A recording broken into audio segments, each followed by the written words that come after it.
talked before on this show about how often the perception of crime is driven by particular stories that feel particularly outrageous, such as the gentleman earlier this year when he hits the toddler and there's all the shooting on the homicides. Today's story is an 82-year-old woman, Johnny wrote it this morning, who was raped last week, or he says was sexually assaulted in early evening after getting off a bus, and waited 3 hours for a response time.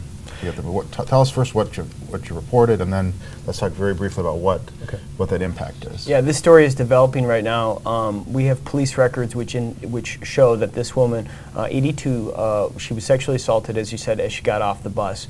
She called police immediately. This is shortly before 5 o'clock. And the fire department came and offered medical care. She declined that because she was worried about the ambulance bill. She felt like she was going to have to pay that, as people are, worried about bills. But the police did not respond at all. And they didn't respond and after 90 minutes, they checked with a supervisor, and the supervisor said, nobody's available right now, all the squads are busy. She waited another 90 minutes, and finally she called again and said, can I take a shower? I mean, the assault was traumatic and left material behind, and she wanted to take a shower. And they said, no, don't do that, because that's very key to the case. And then, and only then, did they send a squad.